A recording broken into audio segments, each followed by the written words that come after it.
धर्मात्मा व्यक्ति का यह भी एक लक्षण है कि वो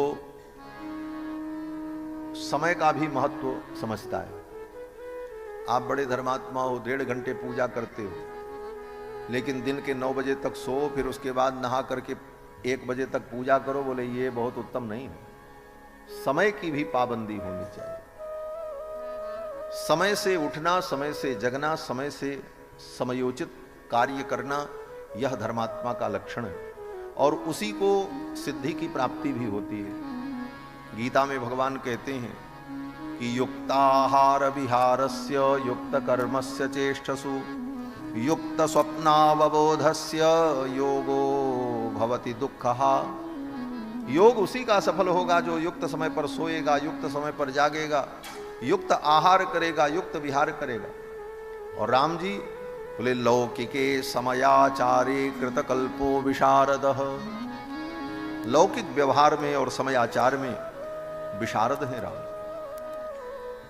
और बड़े गंभीर होते हुए भी राम जी बड़े रसिक हैं। राम जी बड़े रसिक हैं। क्या रसिक हैं? बोले गीत संगीत गायन वादन इन समस्त कलाओं में राम जी निपुण हैं।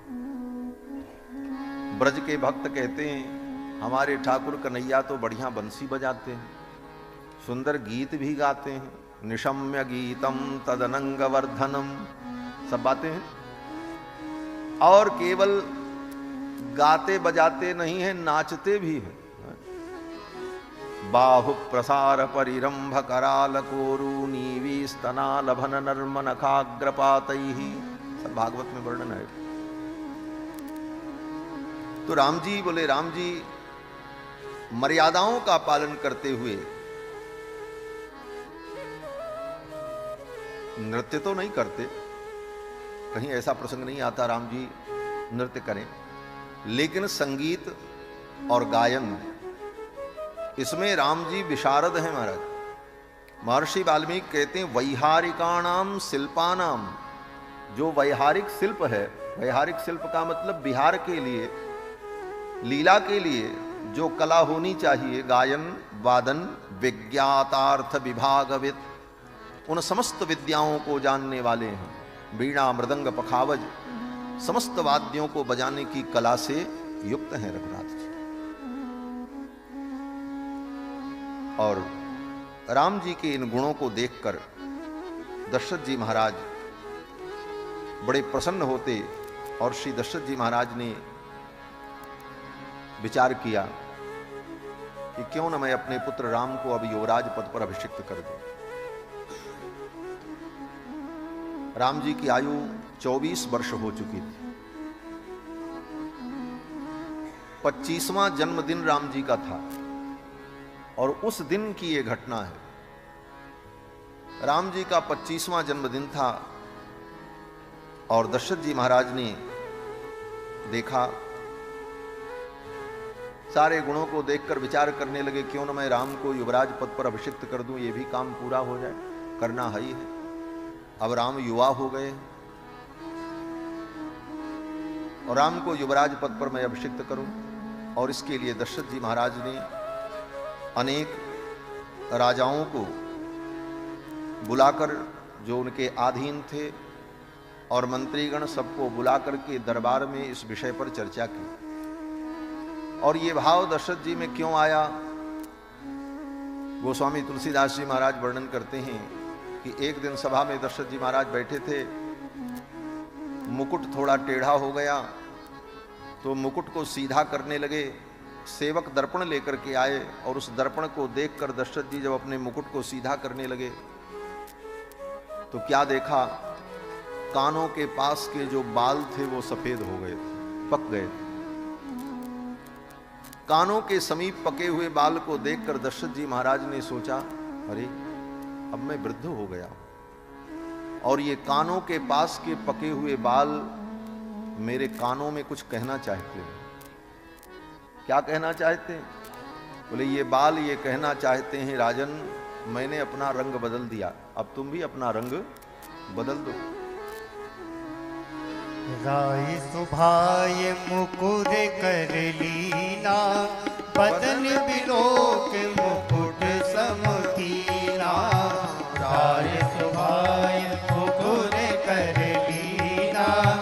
बदन बिलोक मुकुट समकीना, श्रवण समीप भये सिद्ध केसा, मनहु जरठ मन रस उपदेसा, श्रवण समीप भये सिद्ध केसा, मनहु जरठ मन रस उपदेसा, जाय सुभाय मुकुर कर लीना, बदन बिलोक मुकुट समकीना, बदन बिलोक मुकुट समकीना, बदन बिलोक मुकुट समकीना।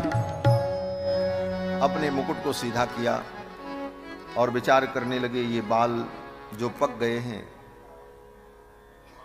मनहु जरठपन अस उपदेशा, ये बाल ये उपदेश कर रहे हैं कि राजन अब तुम बूढ़े हो गए हो, अब इस गद्दी को छोड़ दो। राम युवा हो गए और तुम बूढ़े हो गए। जब बेटा जवान हो जाए तो बूढ़े बाप को सब कुछ सौंप देना चाहिए, समय रहते सौंप देना चाहिए। मानो ये पके हुए बाल यही कहना चाहते। दशरथ जी ने इसको उपदेश समझा।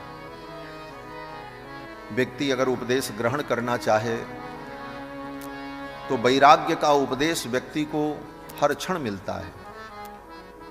हर क्षण संसार में विविध प्रकार से विविध परिस्थितियों में व्यक्ति को वैराग्य का उपदेश मिलता है, परंतु व्यक्ति उस उपदेश को ग्रहण नहीं करता। दशरथ जी महाराज ने सभा बुलाई।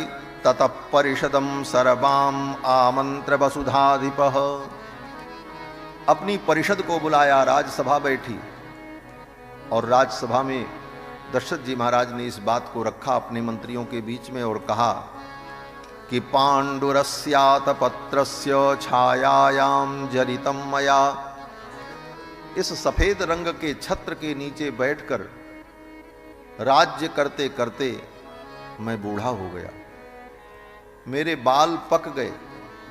पांडुरस्यात पत्रस्य छायायाम जरितम मया, इसकी छाया में बैठ बैठ कर मैंने अपने केशों को, बालों को सफेद कर दिया। जीर्णस्यास्य शरीरस्य विश्रांतिमभिरोचये, अब मेरे इस जीर्ण शरीर को विश्रांति की आवश्यकता है, मुझे विश्राम की आवश्यकता है। और इसलिए मैं चाहता हूं कि कल ही मैं अपने पुत्र राम को युवराज पद पर अभिषिक्त करूं। यौवराज्ये नियोक्तास्मि प्रातः पुरुष पुंगवम, कल प्रातः काल ही मैं अपने पुत्र राम को युवराज पद पर अभिषिक्त करूं। तम चंद्रमिव पुष्येण युक्तम धर्मवृतांबरम, और कल पुष्य नक्षत्र भी है, क्योंकि जिस दिन राम जी का जन्म हुआ उस दिन पुनर्वसु रहता है, और पुनर्वसु के दूसरे दिन पुष्य नक्षत्र दसवीं को, और नवमी तो रिक्ता है, दसवीं पूर्णा तिथि और पुष्य नक्षत्र। दशरथ जी ने कहा इससे बढ़िया कोई मुहूर्त नहीं होगा, और कल ही मैं अपने राम का युवराज पद पर अभिषेक कर दूं।